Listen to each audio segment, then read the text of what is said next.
الحمدللہ وکفا وسلام علی عبادہ الذین اصطفیٰ اما بعد۔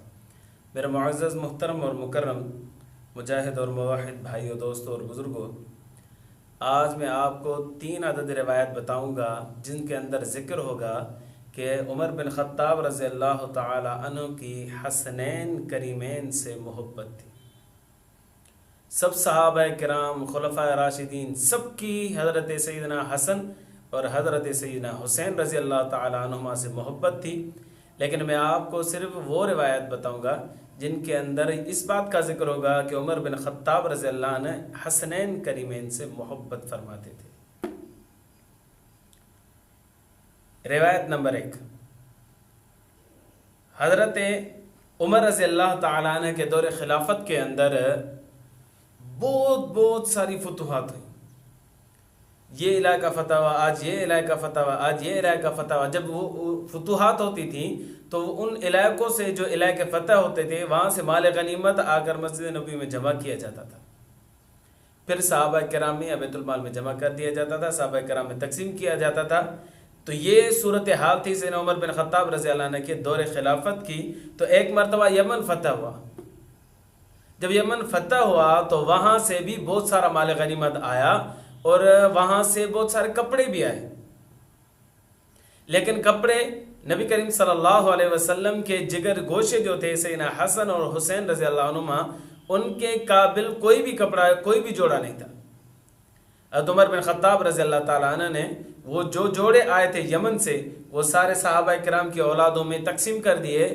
پھر حضرت عمر رضی اللہ عنہ نے ایک آدمی کو بھیجا والی یمن کی طرف کہ وہاں سے اچھے 2 جوڑے بنوا کر اس طرف بھیجو مدینہ منورہ۔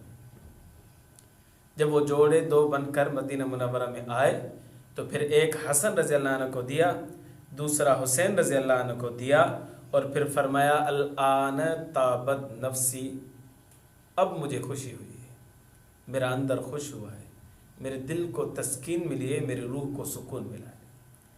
اس سے پتہ چلتا ہے کہ عمر بن خطاب رضی اللہ عنہ کتنی محبت فرماتے تھے حسنین کریمین سے۔ دوسری روایت، حضرت عمر بن خطاب رضی اللہ تعالی عنہ نے اپنے دور خلافت کے اندر صحابہ کرام کے وظائف مقرر فرمائے تھے۔ وہ جو وظائف مقرر فرمائے تھے وہ اس طرح سے مقرر فرمائے تھے کہ یہ جو بدر والے ہیں ان کو اتنا وظیفہ دیا جائے گا، یہ حدیبیہ والے ہیں تو ان کو اتنا وظیفہ دیا جائے گا، یہ مہاجرین ہیں تو ان کو اتنا وظیفہ دیا جائے گا، یہ انصار ہیں تو ان کو اتنا وظیفہ دیا جائے گا۔ تو یہ اس طرح کیٹیگریز مقرر کی تھی سیدنا عمر بن خطاب رضی اللہ عنہ نے۔ تو جو بدر والے تھے حضرت عمر بن خطاب رضی اللہ تعالیٰ عنہ نے ان کو 5,5 ہزار درہم دیے تھے، سالانہ مقرر کیا تھا ان کا وظیفہ۔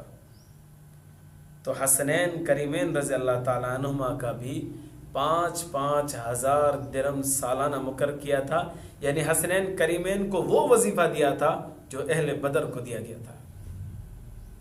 اور بڑے مقام والے تھے اہل بدر، بڑے مرتبے والے تھے اہل بدر۔ حضرت عمر بن خطاب رضی اللہ عنہ نے سوچا کہ یہ بھی تو کسی سے کم نہیں ہے، ان کی بھی تو شان بہت بڑی ہے، ان کا بھی مرتبہ اعلیٰ اور عرفہ ہے، لہٰذا جو میں وظیفہ بدر والوں کے لیے مقرر کر رہا ہوں وہی وظیفہ میں حسنین کریمین رضی اللہ تعالیٰ عنہما کے لیے بھی مقرر کر رہا ہوں۔ بدر والوں کا وظیفہ کیا تھا؟ 5,5 ہزار سالانہ درہم، یہی وظیفہ حسنین کریمین کے لیے بھی مقرر کیا گیا تھا۔ اس سے معلوم ہوتا ہے کہ حضرت عمر رضی اللہ عنہ کی نظر میں حسنین کریمین کا کتنا مقام اور مرتبہ تھا۔ یہ ہو گئی دوسری روایت۔ اب آتے ہیں تیسری روایت کے اندر۔ سیدنا عمر بن خطاب رضی اللہ عنہ کے دور خلافت کے اندر کیسر و کسرا بھی فتح ہوا۔ یہ 2 بڑی قوتیں تھیں جو اپنے آپ کو سپر پاور کہتی تھیں۔ ان دونوں قوتوں کو فتح کرنے والا عمر بن خطاب رضی اللہ عنہ ہے۔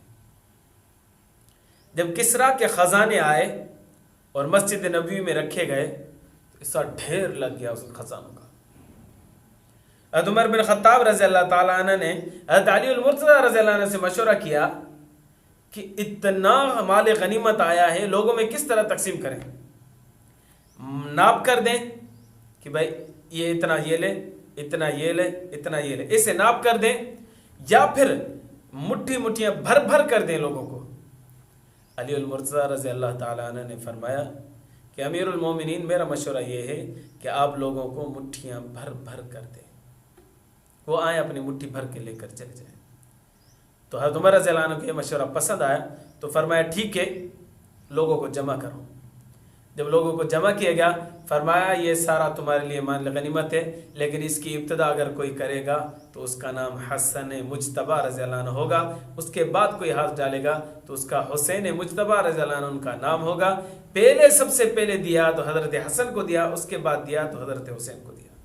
فرمایا کہ آپ اپنی مٹھی بھر کر لے جاؤ، تو حضرت حسن رضی اللہ عنہ نے بھی یوں مٹھی بھر کے اٹھایا، حسین رضی اللہ عنہ نے بھی دونوں ہاتھوں کی مٹھی بنا کر سب سے پہلے اٹھایا۔ تو سب سے پہلے مال غنیمت میں حسنین کریمین کو حصہ دینا یہ اس بات پر دلالت ہے کہ فاروق اعظم رضی اللہ عنہ حسنین کریمین سے محبت فرماتے تھے۔